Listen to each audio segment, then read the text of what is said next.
चलिए, कल हमने आपको टाइप्स ऑफ सेंटेंस बता दिया था, सेंटेंस की डेफिनेशन भी बता दी थी, और अब हम लोग सेंटेंस पढ़ने वाले हैं। अब यहाँ पे हम टाइप्स तो पढ़ेंगे, लेकिन वो टाइप्स जो है वो हमारा स्ट्रक्चर के बेसिस पे होगा। किसके बेसिस पे हो? स्ट्रक्चर के बेसिस पे। क्या चाहिए? बस हाँ ठीक है, हिला देना होता है, हला देना नहीं होता है। ठीक है, तो यहाँ पे अब जो भी करोगे वहां आ जाएगा पहले, ठीक है। चलिए, टाइप्स ऑफ सेंटेंस मैं यहाँ पे लिख रहा हूं बेस्ड ऑन स्ट्रक्चर, ठीक है, बेस्ड ऑन स्ट्रक्चर। आपने कल सेंटेंस के आधार पे स्ट्रक्चर के टाइप पढ़े थे, आज आप स्ट्रक्चर के बेसिस पे आप सेंटेंस का टाइप जो है वो पढ़ेंगे। तो सबसे पहला जो टाइप होता है, हालांकि मैं इसको व्याकरण में आपको पढ़ा चुका हूं, पहला होता है जिसको बोलते हैं सिंपल सेंटेंस। क्या बोलते हैं? Simple sentence. इसको हिंदी में बोलते हैं साधारण वाक्य। क्या बोलते हैं? साधारण वाक्य। ध्यान रखिएगा कि साधारण वाक्य के अंदर हमेशा एक स्टेटमेंट लिखा होता है, और उस स्टेटमेंट के अंदर एक सब्जेक्ट होता है और एक क्या होता है? प्रेडिकेट होता है। ये तो आप जानते हैं, लेकिन जो सिंपल सेंटेंस है, ये सेंटेंस एक सब्जेक्ट और प्रेडिकेट के आधार पे नहीं किया जाता, बल्कि ये देखा जाता है कि एक सिंपल सेंटेंस में केवल एक ही वर्ब होगा। वो सेंटेंस कितना भी बड़ा क्यों ना हो, ठीक है, वो सेंटेंस कितना भी बड़ा क्यों ना हो, उसके अंदर केवल एक ही वर्ब होगा, वो भी फाइनाइट वर्ब होगा। क्या होगा? Finite verb. तो हम यहाँ पे लिखेंगे कि ए सिंपल सेंटेंस, यानी ए सेंटेंस, ऐसे बोलेंगे ए सेंटेंस, कोई ऐसा सेंटेंस, ऐसा वाक्य विच कंटेन्स, यानी जिसके पास हो, क्या हो?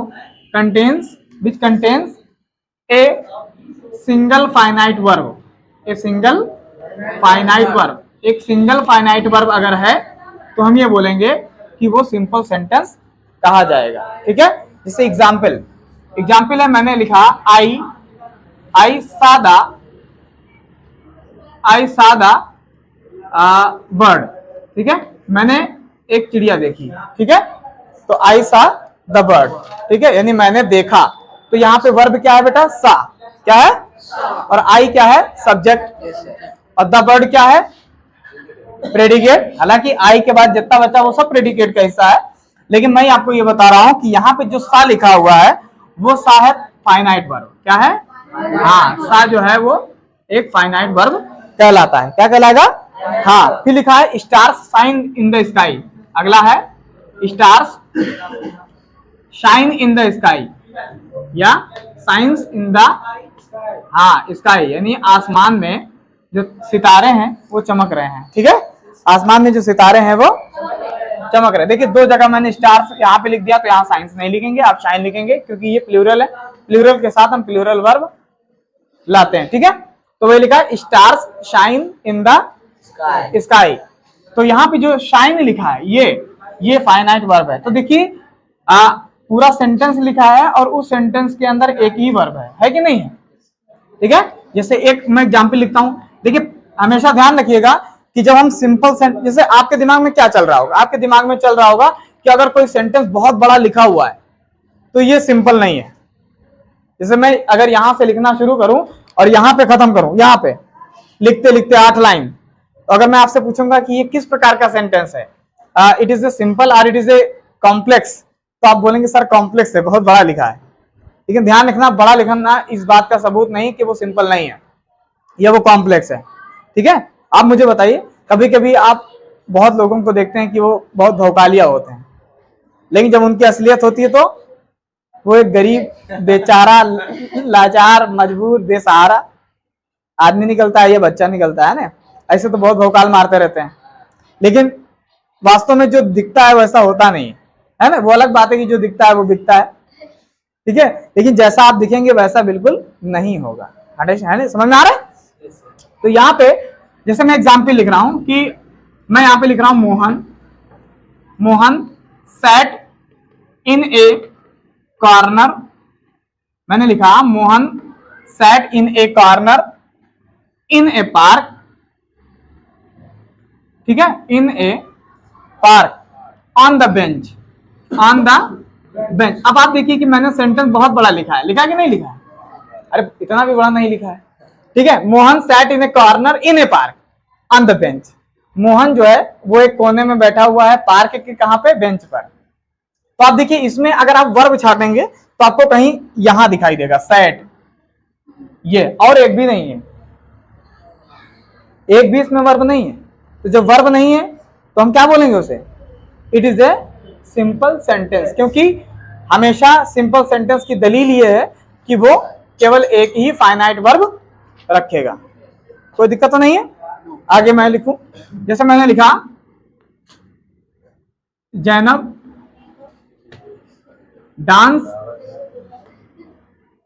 Dances very well, very well, यानी जैनब जो है वो नृत्य अच्छा करती है। यही तो लिखा डांस, नाचना। ये तो मुझे लग रहा है नया प्राणी है, ये अलग प्लेनेट से आया मालूम। ठीक है, जैनब डांसेस वेरी वेल। तो यहाँ पे आप देखिए एक ही वर्ब है केवल, डांस। मेरे हिसाब से मैं जो आपको समझाना चाहता हूं आप समझ चुके हैं कि नहीं समझे? कादिल, ये असर करने से काम नहीं चलेगा। चलिए सेकंड आ जाइए, अगला है जिसको बोलते हैं कंपाउंड सेंटेंस। क्या बोलेंगे बेटा?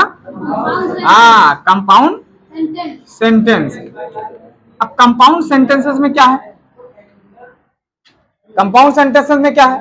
कंपाउंड सेंटेंस में हमेशा जो मामला ये होता है, इसी को आपने पढ़ा होगा संयुक्त वाक्य। आपने व्याकरण में पढ़ा है संयुक्त वाक्य, जहां हमने ये बात बताई थी कि दो सेंटेंस होगा। क्या होगा? सबसे पहला कंपाउंड सेंटेंस की खास बात लिख दे रहे हैं। पहला लिखे देंगे, इसमें हम लिख रहे हैं पहला कि इट कंटेन्स, यानी ये रखता है, रखता मतलब है इसमें टू सेंटेंसेस, इसमें दो सेंटेंसेस होंगे। ठीक है, आगे पहली खास बात क्या है बेटा? कंपाउंड सेंटेंस के अंदर दो सेंटेंस होंगे। फिर लिखा है they are joined by, joint का मतलब जोड़े जाएंगे, किसके द्वारा? कंजंक्शन। अब आपको कंजंक्शन आना चाहिए। कंजंक्शन ऐसे वर्ड होते हैं जो दो शब्दों को, दो वाक्यों को, दो फ्रेजेस को, दो क्लॉजेस को जोड़ते हैं। ये तो खत्म हो गया। कंजंक्शन ऐसे शब्द होते हैं जो दो वर्ड्स को या दो क्लास को या दो फ्रेज को या दो सेंटेंस को जोड़ते हैं, उन्हें क्या बोलते हैं? कंजंक्शन। इसी को तो आप बोलते हैं समुच्चय बोधक। कोई चीज टूटी हो का समुच्चय कर दें, कहें हमका समुच्चय दो, है ना? आप सेब खा रहे हैं, आप सेब, मान लिया आपके माता पिता सेब खा रहे हैं, आप पहुंचे और उनसे कहा गया भाई आई वांट आल्सो एप्पल, उन्होंने जो खाया था वो दे दिया, तो आप क्या कह रहे हैं? नहीं, मुझे समुच्चय चाहिए, पूरा चाहिए, आधा नहीं लेंगे, है नहीं? मैं बड़ा हो गया हूं, मैं शाहरुख खान हो गया। ठीक है, they are joined by conjunction. आगे लिखिए, यानी दोनों कंजंक्शन हो गए। अच्छा ध्यान रखिएगा, यहाँ पे टू फाइनाइट वर्ब होगा बेटा। कितने होंगे बेटा? अब ये तो तुम्हें वैसे ही समझ जाना चाहिए कि अगर दो सेंटेंस है तो दो वर्ब होंगे, दो सेंटेंस है तो दो सब्जेक्ट होंगे। दो सेंटेंस है, जैसे एग्जांपल मैं लिख रहा हूं सलमान, ठीक है, मैंने कहा Salman drinks the tea and Tauheed, ठीक है, eats the apple, Tauheed eats the apple. जरा मुझे बताओ क्या लिखा है? मैंने कहा सलमान चाय पी रहा है और जो तौहीद है वो एप्पल खा रहा है। महंगा लिख दिया क्या? सस्ता मत दा, 5 रुपए वाला बिस्कुट सीएनसी जिसको आप लोग लेते हो कि ज्यादा मिल जाए, 2 वाला पार्ले। अब तो पार्ले में भी गड़बड़ी आने लगी, लगता है उसका सांचा बदल गया है। क्या कहते हो? बहुत पतला रहता है ना टॉफी। और तुम सस्ती मत दीजिए, चिलगम चिंगम की चिलगम, 2 रुपया वाली टॉफी। चलो बढ़िया है, चलो खैर, चलिए इधर एंजॉय करिए। मैंने कहा सलमान ड्रिंक्स द टी, अगर आप देखेंगे तो लिखा है सलमान चाय पी रहा है। यहाँ बात कंप्लीट है। देखो यहाँ पे एक वर्ब है जिसका नाम है ड्रिंक। क्या नाम है? अच्छा, अगर हम देखेंगे तो लिखा तौहीद ईट्स द एप्पल, तौहीद क्या खा रहा है? सेब खा रहा है। तो यहाँ पे ईट्स क्या है? वर्ब है। क्या दो वर्ब है? सब्जेक्ट देखो, एक बार सलमान सब्जेक्ट है और एक बार दो सब्जेक्ट है। अच्छा, सलमान ड्रिंक्स द टी, यानी सलमान चाय पीता है, और आगे लिखा तौहीद eat the apple, Towhid Apple खाता है। दोनों अलग अलग स्टेटमेंट है और दोनों का एक दूसरे से कोई वास्ता नहीं है, और इन दोनों को जोड़ा किसके किसके द्वारा किया है? एंड के द्वारा। और एंड क्या है? एंड क्या है? मैंने बताया था कोई दो चीजों को जोड़ने वाला। देखो एक सेंटेंस यहाँ, एक सेंटेंस यहाँ, दोनों को जोड़ने वाला, लेकिन जितना बताया अभी वो काफी नहीं। यहां पे देखिए दो सेंटेंस है, दो सेंटेंस है। एक सेंटेंस को बोलते हैं प्रिंसिपल क्लॉज। क्या बोलेंगे? तो हम बोलेंगे ईच सेंटेंस। क्या लिखेंगे बेटा? हाँ, यानी हर सेंटेंस में ईच सेंटेंस कंटेन्स यानी रखता है क्या? प्रिंसिपल क्लॉज, प्रिंसिपल क्लॉज और एंड कोऑर्डिनेट क्लॉज। क्या बोलेंगे? Coordinate clause. ठीक है, यानी दोनों सेंटेंस के अंदर, मतलब ये जो सेंटेंस लिखा हुआ है इसमें एक प्रिंसिपल क्लॉज होगा। प्रिंसिपल का होता है मुख्य, जो पहला वाला है, और एक होता है कोऑर्डिनेट क्लॉज, जो दूसरा वाला है तौहीद, वो जोड़ने का काम कर रहा है। मतलब जोड़ने का काम एंड कर रहा है, लेकिन जो जुड़ रहा होगा उसका भी तो कुछ योगदान होगा। लेकिन एक चीज ध्यान रखिएगा, बोथ आर, हम आगे लिखेंगे both are independent to each other, independent to each other, यानी दोनों एक दूसरे के इंडिपेंडेंट होंगे। इंडिपेंडेंट का मतलब होता है डिपेंड नहीं होंगे। आप देखिए, अगर मैं केवल यहां तक अपनी बात को रखूंगा तभी हमारी बात कंप्लीट हो रही है और हम समझ पा रहे हैं। यहां तक करेंगे तो हमारी बात कंप्लीट है। अगर हम इसको भी बोलेंगे तो कंप्लीट, दोनों एक दूसरे पर निर्भर नहीं है। जिस तरीके से आप पैरासाइट होते हैं अपने दोस्तों पे, ठीक है, आप अपने दोस्तों का क्या क्या छीनते हैं बताइए? खाना छीनते हैं, पानी छीनते हैं। बेचारा समोसा कहीं बैठा खा रहा होगा, चुप है नहीं, चुपचाप से वो समोसा कहीं बैठा खा रहा है ढाबली के किनारे, और ढाबली का बार बार ऐसे ढाबली से जाके देख रहा, आ तो नहीं रहा है। अगर आ रहा है तो जेब में लुकवा ले, ठीक है, लेकिन आप बच नहीं पाते क्योंकि आपका दोस्त वैसा ही सोच रहा है जैसा आप सोच रहे हैं, तो आप बच तो पाएंगे नहीं।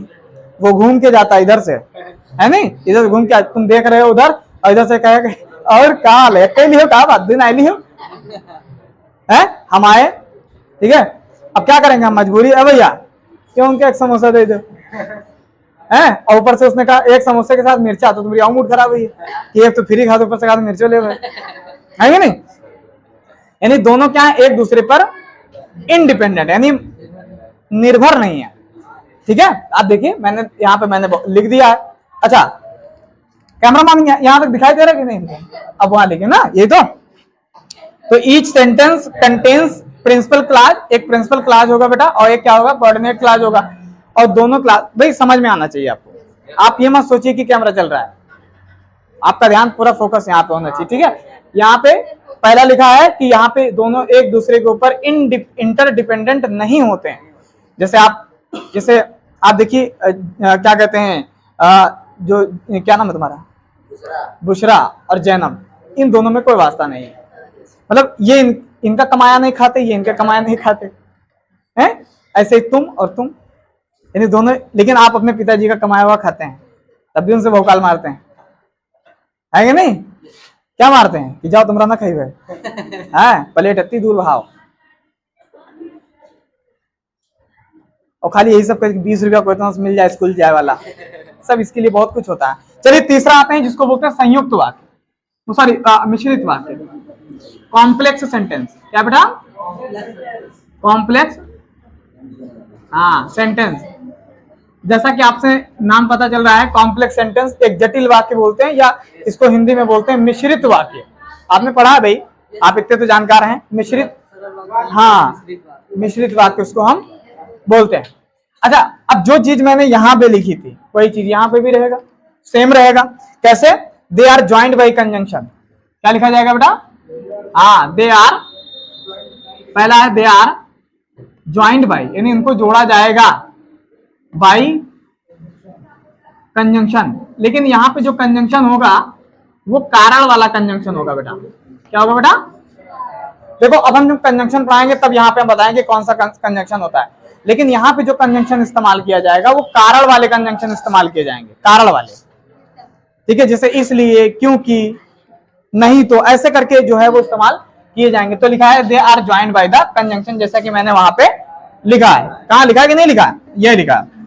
फिर मैंने यहां पे लिखा था मैंने, तो यहां पे रहेगा टू आर, देखो यहां पे two or more finite verb, यानी एक से अधिक, यानी दो या दो से अधिक फाइनाइट जो वर्ड रहेंगे वो मौजूद रहेंगे।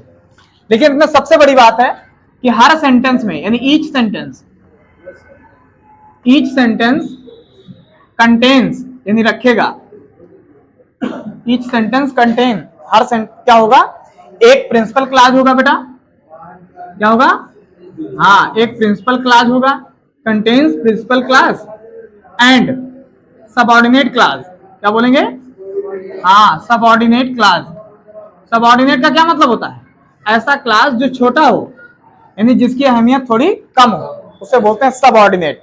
आपने पढ़ा होगा है ना, सब जहां लिखा रहता है उसका मतलब थोड़ा लोअर होता है, जैसे डीएम एसडीएम, आपने पढ़ा ना, डीएम डिस्ट्रिक्ट मजिस्ट्रेट, एसडीएम सब डिस्ट्रिक्ट मजिस्ट्रेट, तो थोड़ा कम होता है। सब का मतलब होता है जो डिपेंड हो, आप ऐसे बोल सकते हैं। जैसे मैंने यहां पे लिखा कि बोथ आर इंडिपेंडेंट, अब यहां क्या रहेगा, बोथ आर डिपेंडेंट, क्या लिखेंगे बेटा, both are dependent on each other, यानी दोनों एक दूसरे पर निर्भर होंगे, बिना एक दूसरे के बात कंप्लीट ही नहीं होगी। तो वही लिखा है both are dependent on each other. आप अपने माता पिता के बिना कुछ नहीं है, नथिंग, ठीक है। यू आर एन एनिमल, पशु हैं आप, आपके माता पिता नहीं है तो आप कैसे अपने आप को इस संसार में जीवित रख पाएंगे, नहीं रख पाएंगे, ठीक है।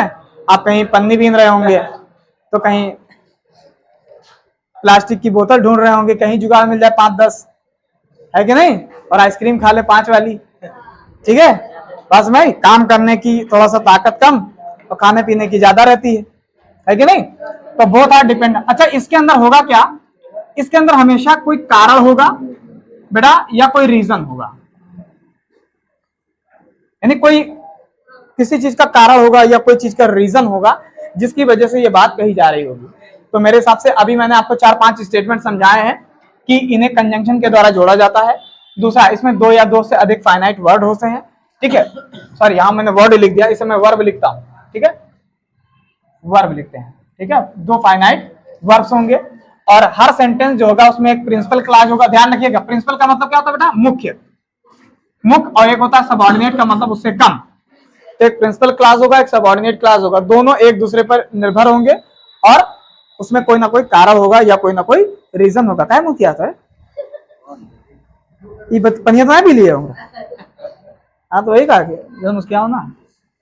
जैसे मैंने कहा शी हैज ए रिंग, यानी उसके पास एक अंगूठी है, which is made up of gold, मैंने बताया था इसको कल, which is made up of, हाँ मेड अप ऑफ गोल्ड, ठीक है।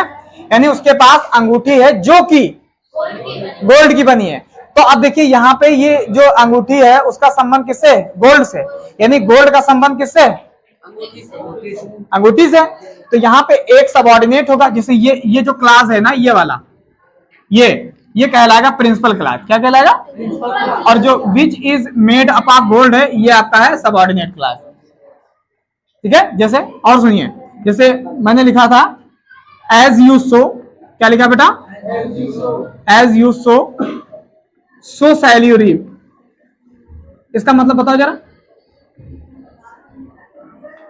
लिखा है as you sow shall you reap, जैसा बोओगे वैसा काटोगे, ये लिखा है जैसा बोओगे वैसा काटोगे। तो बताओ, लिखा एज यू सो, जैसा बोओगे वैसा काटोगे, तो मतलब जो पीछे वाला पोर्शन है वो आगे वाले डिपेंड है कि नहीं डिपेंड है, यानी पीछे अगर नहीं होता तो मतलब आगे वाला अगर पॉइंट नहीं होता तो पीछे वाला बात नहीं आती।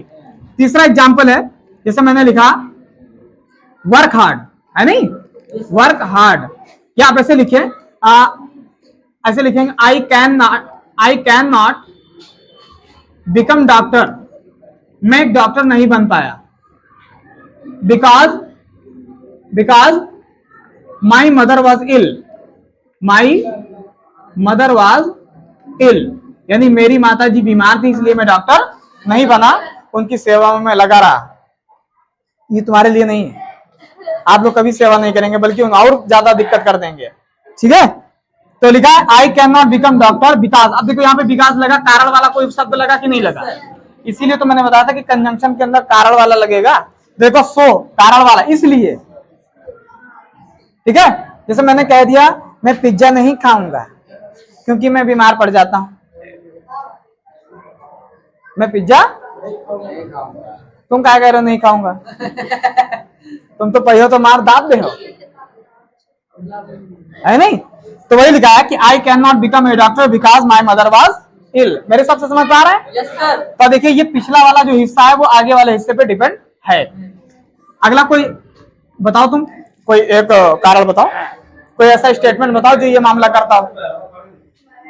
ठीक है, चलिए जैसे एक मैं लिख रहा हूं I eat an apple, I eat an apple because मैंने एक सेब खाया, बिकॉज, ठीक है, because I have a lot of money. ठीक है, मैंने एक एप्पल खाया क्योंकि मेरे पास बहुत पैसा है। अब तुम लोग सोच रहे होगे कि जब बहुत पैसा था एक एप्पल क्या खाए, वो पेटू नहीं था, ठीक है, इसलिए उसने एक एप्पल जो है वो खाया। तो ये तीन प्रकार के सेंटेंस है। पहला है जिसका नाम है सिंपल, दूसरा नाम है कंपाउंड, और तीसरा नाम क्या बेटा? कॉम्प्लेक्स। तो ये ध्यान में रखना, ये तीन सेंटेंस हो गए हैं। अब हम लोग नाउन की तरफ शिफ्ट करने वाले हैं। ठीक है, अब हम नाउन की तरफ शिफ्ट करने वाले हैं। क्लियर है? Yes sir. तो इसके बाद हम वही पढ़ाते हैं। ठीक है, तो आप इसको नोट कर लीजिएगा और कैमरामैन अब उसको खत्म कर दीजिए।